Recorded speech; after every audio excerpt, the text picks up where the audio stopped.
Okay. Hello, hello. Welcome to another of Span's Amplify Advocacy interviews. My name is Jeremy Hayer. I'm a youth advocate with Span Parent Advocacy Network, and today I'm joined by my friend Arif Deen. Arif, do you want to just take a moment and just you know tell us a little bit about yourself, what you Yes, do, what your interests are? no, no problem. So my name is Arif Deen. I'm 24 years old. I was born with CP because because because of that. I learned what I that I want that if I wanted things, I then I needed to advocate for myself. I started advocating for myself since elementary school. Um, and have since fought for my rights with therapists, teachers, doctors, insurance companies, and even politicians. Wow. Okay, so you've had quite a story already as a self-advocate from a very Yes, young age. yes, yes, I Okay, do. wow. All right. So, what were some challenges, in your journey to becoming an advocate? Did you ever have any opposition? Did you ever have any like bullying or anything like that?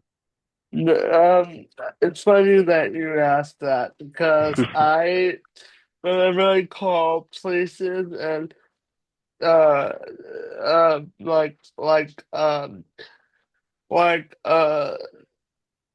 politicians, and they're really swayed by what I think, how I talk, that they don't even realize I have a disability. Hmm. Interesting. Do you get people whenever you meet people like in real life, not on the phone, but like face to face? Do you ever They're, find people? Oh, sorry, go on. I'm sorry, go ahead. That's all right. So I was just gonna ask, when you're meeting people face to face, do you ever like feel like people are making assumptions about you or Yes, like yeah. yes, especially at the doctors.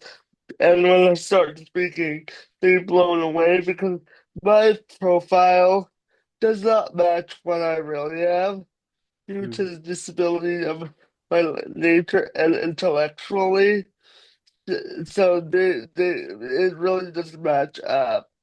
So when I start speaking, people are pleasantly surprised that I know so much and I am able to do stuff on my own.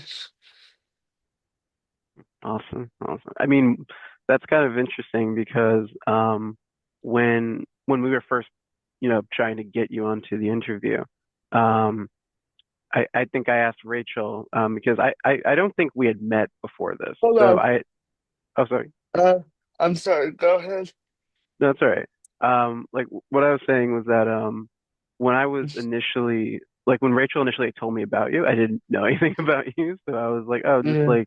like what's he like? And I think she said something to the effect of like he's very like straightforward, like when he talks, like very like matter of fact, like there's no second guessing like what you say, and that's I can say here that's pretty much right on the money. You seem like someone that's very precise with like what you say, and that's like it's honestly like Yeah. really awesome to hear. Um, Yeah. But but I would say this, like a lot of systems within the disability community, if they were better, if they were better, had should they had better programs, then then it wouldn't be a problem for me, if you know what I mean. I think there's all across various disability systems, they're broken and they need to be relooked at, which, is not gonna happen tomorrow or overnight. So mhm. I think if I had those those support in an enhanced way, I would do even better for myself, but Hmm. it is what it is. So what kind of you talked about before how like there could be more programs and more supports. Um, Yeah. what kind of, if you don't mind me asking, like what kind of programs would you like to see created? Like the enhanced vocational or enhanced education programs, like Okay. for people with disabilities that, due to their disability, can't achieve their fullest potential. So I think that's a big key, one of the big kinks in the system of public of human of education, or that's a big thing that there's not there's some areas that still to this day fall through the cracks. Mm. Okay. That's very interesting. I think a lot of people actually can relate to that feeling. How there certainly are a lot of programs, um, centered around like helping out like younger folks with disabilities, both in school and out. Um, at least in New Jersey, and I know, in New York where you're from, I know that there are also like various programs. I'm not knowledgeable on them, so I'm not going to pretend to speak about something I don't know Yeah, 100% about. But even with all the programs that we have and all like the support structures, there's always there, room for there improvement. there's not even a universal program. Like if someone with autism goes versus to these programs or seeks to get support from these programs, they're not they're equipped for some people, but not equipped for the other people. So Mm, they're not equally thought out or equally universal like they should be. that's right. They should be universal because there's so many different disabilities, and it's not always. I feel like a lot of times people tend to focus on like Even one the or two. Hmm. yeah, yeah, even with these assessments that they give to make to make people eligible, like like psychological testing. They're not gonna be good. How is someone in a wheelchair gonna do hands-on stuff when they can't even use their hands? Like Hmm. for me, um I'm gonna talk about this a little bit more in the next question, but for me they had to do a second more intensive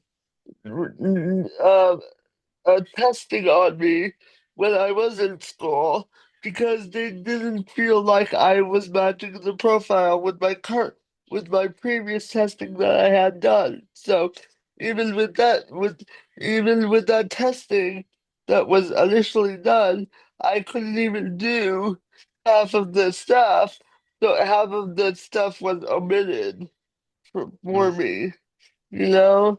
Yeah, So that's another big hit too, that we are losing out on all the opportunities that potentially can enhance our experience of of accessing supports and services. yeah. No, I totally agree that there's always there's always like room for improvement, and definitely there should always So be more accommodations done because I think you made a good example about how different people just require different stuff. Like yeah, if and not I think you were talking about like how there's hands-on exercises. Well, for some people, depending on what the exercise is, they might not be able to do it. Not that they don't want yeah, to, but they might be incapable of doing so. And there should yeah. be options for those folks as well. And unfortunately, they're not. So Yeah. that's another kink in the system. Like the system needs to be repaired. Like it's good for some people, but it's not universal, and the systems need to be revamped or fixed. Because Hmm. unfortunately, this is most systems across across the board for support are not universal, and they should be. Right on. Totally agree. They should be universal. So I wanted to kind of go back. So when we were initially talking about your story of being a self-advocate, I asked you Yeah. about if you had had any like opposition or any like negative encounters. Well, let's look at the opposite. So, like who, for example, has like supported you in, becoming self-advocate and sharing your story, just in Uh, that whole journey? yes, my the people who supported me in my advocacy journey, or like uh to speak up for my rights, is my mom and my twin brother keep giving me motivation to to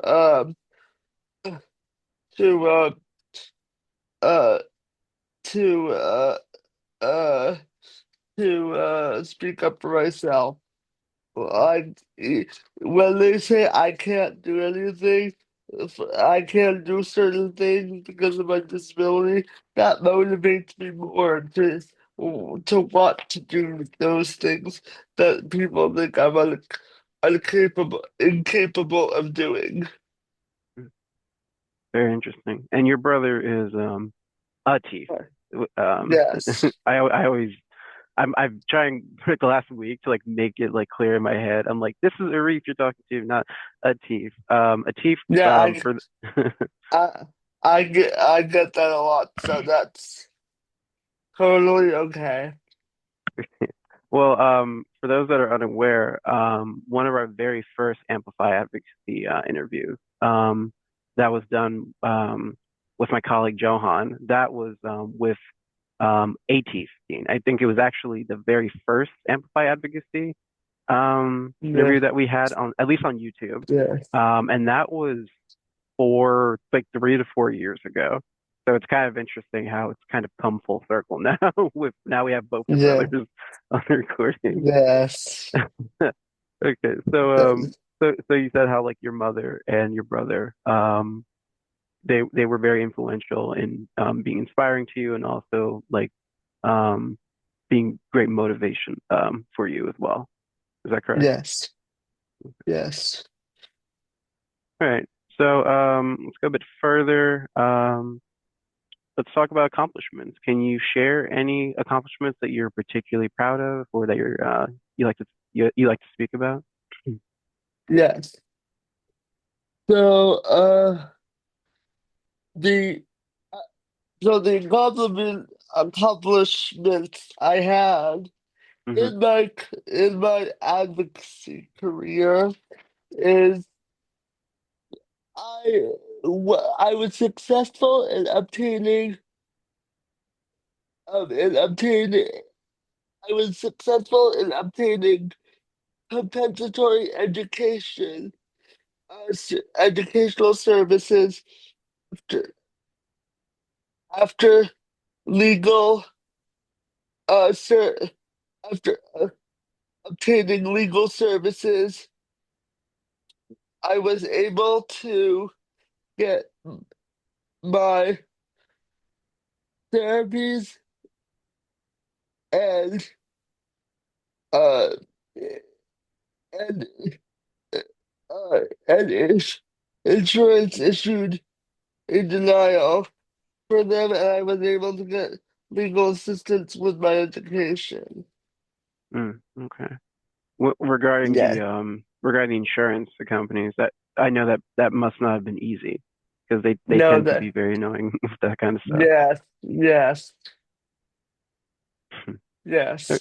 Yeah, I'm only speaking on it because I mean, so my for those that don't know, my brother Chris has autism, and whenever Oh, um that w whenever I was like just looking into like insurance for him, even when I was like younger, I just wanted to like know more about it, and it's so I mean, all insurance is like this, but particularly health insurance it's so specifically, tedious. it's tedious and it's it's really confusing because there's a lot of like acronyms and jargon and Yes. stuff like that. And so it's really good when you're Yes. going through like documents and legal stuff like that to have people around you that can help you to understand it. Because I don't know of any one person outside of like a lawyer that can like read all that stuff and have 100% understanding of it.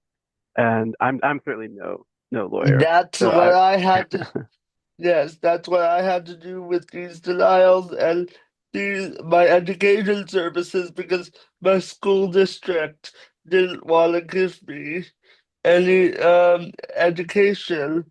They actually wanted to kick me out of the district, but I got my wow. attorney involved and I was able to get a stipulation of settlement.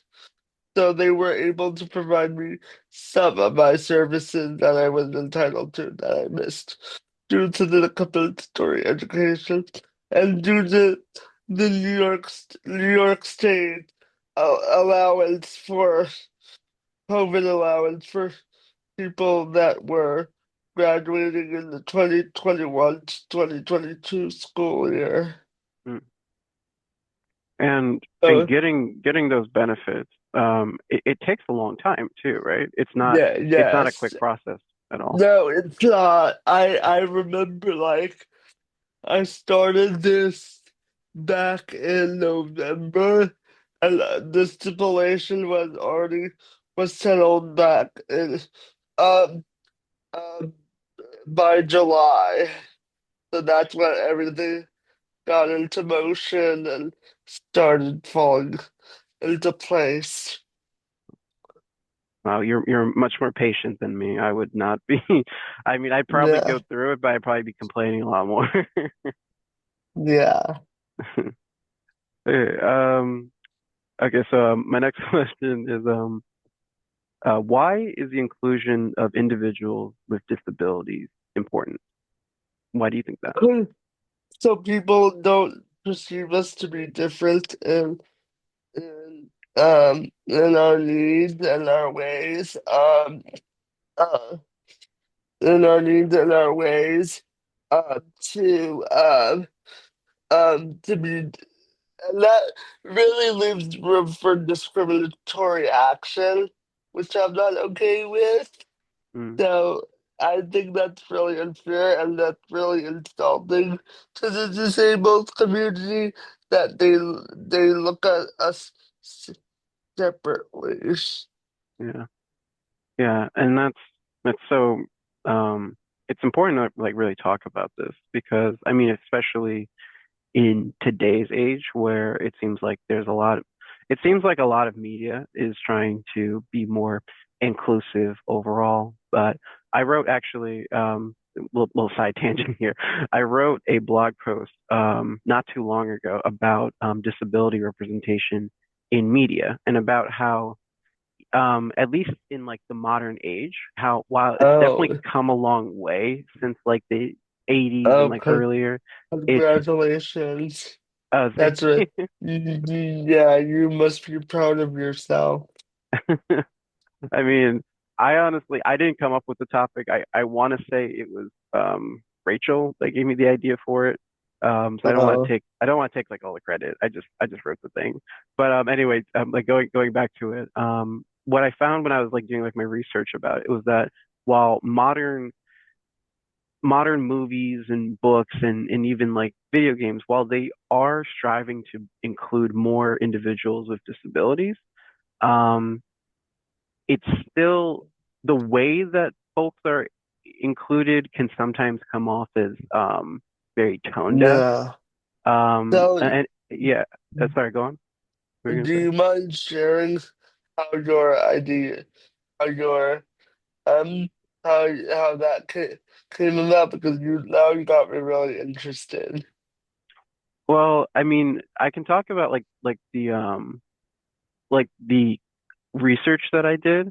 Yeah. Um, so most of it was just looking at, so for something like this, it's very, you have to be very careful with like what you look for. Because if you just look for like, if you just type into Google like disability representation in media, you kind of get like a whole bunch of sources, and some of them are trustworthy, some of them aren't. So what was really kind of a hassle for me was just focusing um, on personal experiences, but experiences that weren't just opinions, but actually like based in like data and stuff like that.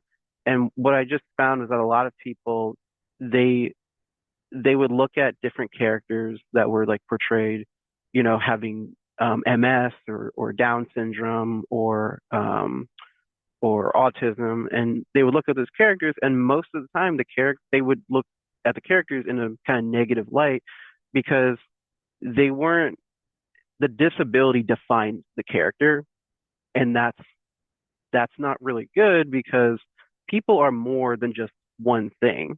Like I'm more than just a guy with glasses. You're more than just a self advocate. Like there's so many like different facets to everybody that like you meet.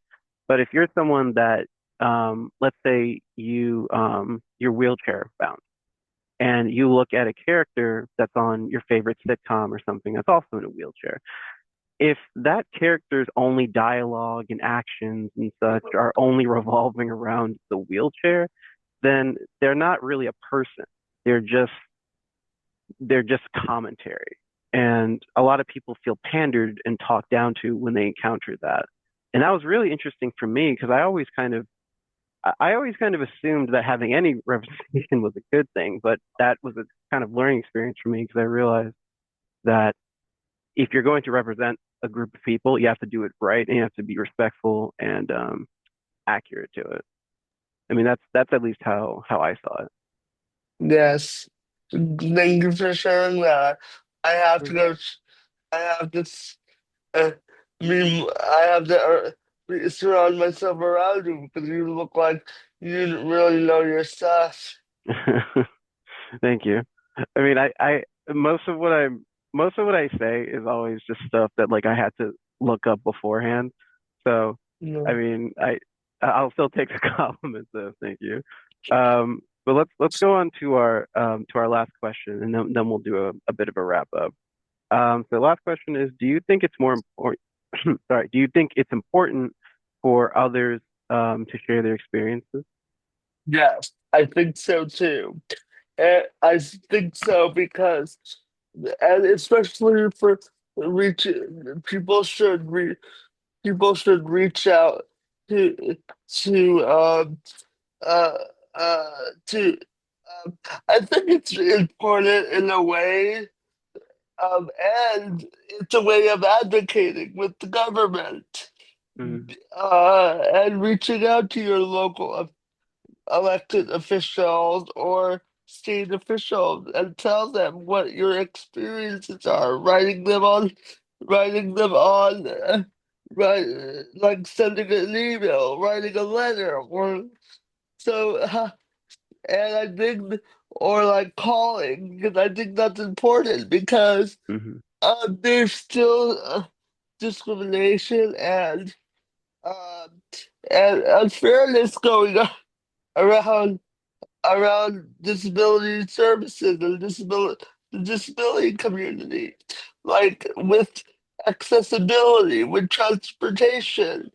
Not all places we go to are accessible, and hmm especially where I live, in the county which I live in, there's no wheelchair accessible Ubers. So I was Wow. like, we and the streets are not designed for people with disabilities. The streets are broken, and I was like, "Dude, I need to do something about this." So, and I'm thinking of writing a letter and advocating for that because it's really essential for people like us to have some representation, especially hmm with education services, like I mentioned earlier in this interview. Like it's it's unfortunate and also it's really sad. It is. Yeah. I had no idea that there were no Ubers that had Yeah. wheelchair accessibility. That's Well, insane to me. there are Ubers in the city Hmm of New York, but not outside of the city. That's unfortunate. That's really unfortunate because it's a Uber is used by so many people. It's such a Yeah. it's like for many people, it's the only way of really getting around, especially if you don't have a car. So the fact that that something like that's a mistake to me, and a huge mistake that should definitely be more recognized. Honestly, thank you And, for telling me and about that. That's crazy to learn and about. yeah, and especially with the uh the disability transportation that they have in where I live. They only go to places uh where there's a bus stop. If there's no bus stop, they won't go to that place. And that's why I refrain myself of using uh, di this disabi disability transportation outside of the city because I said if I need to go somewhere and they don't do the whole area, what's the point of me utilizing the service? Wow. Yeah, So if there's so if you are taking the bus home and there's there's two bus stops, right? So there's a bus stop yeah. about a block from your house, and then there's another bus stop two blocks sorry, 2 blocks past your house. So if you miss that first stop, they're not going to pull over until they're 2 blocks from your house. Yeah, they That's only go to they only go to places where there's a bus stop. If there's no bus stop, they don't go there. That's why I refrained myself from using it because I say, what's the point of using it if it's not fully right. if you're gonna get partial service, and not the full service Hmm. versus uh, versus uh versus the city disability transportation. They go everywhere in the city, and they even come to my house because I live on the border of the city, and we're outside of the city. I live on the border of that. So that fortunately, that's good news. And I want to say that the education system where I live is really bad. The city is 10 times better with all of the education and disability services that they offer. Wow. Wow. I mean, that's amazing to learn all this. This is a Yeah. lot to take it. Um, Yeah. okay, so let me see. I'm just trying to think it because I'm not sure if we're gonna get another interview after this. Okay, so actually, I'm gonna put on. I know I said last question before. Sorry, I'm gonna put on like one little like mini one. Um, for so we talked before about how we think it's important for people to share their experiences. What about younger folks, like teenagers, and I guess like yeah, like college students and such? A lot of times, this when I meet people that are like around those ages, they're kind of uncomfortable or even afraid in some cases to share their experience. Uh, What would you say to someone that wants to talk about their story, but they're afraid of the reaction that they would get? I think we should develop programs and mentor programs, mentorships, and let them know, hey, it's not a bad thing. It's just going to help policymakers and politicians and government officials make our voices heard. Mm, And I also would say, like, you have to um, uh, learn how to open up, whether that's with mental health, um, counseling, uh, or there should be my personal opinion about that, and that's a great question. I'm happy that you added that on. And that I think that in schools there should be like a disability mentorship program to teach people how to advocate for themselves because I think a lot of people a lot of people with disabilities lack that motivation. Hmm. I agree. There definitely should be some kind of course or program that empowers people to be confident to And share their story. I think that should be incorporated in school curriculums. And Ooh. more than that, I think a lot of officials that are in this disability human service system need to need to have sensitivity training. I think Mm, that's something we also lack. It's sad, but it's unfortunate, and it's sad because you would think if they're in this population, they would be are trained on sensitivity, but unfortunately, they're not. yeah, unfortunately. Yeah, Okay. Wow. All right. So thank you for indulging like the little bonus sneak question I no, kind of no, threw in no. there at the end. Okay, so I think that's all. I don't know how long we've been recording for, but I know every second has been worth it. Before we like actually like log out, um, are there any like is there any like social media or like different like platforms that you use that you'd like to share out? If you don't want to share that out, it's up to you. I'm just asking. Sure, sure. I am on Instagram, LinkedIn, and Facebook. Okay, great.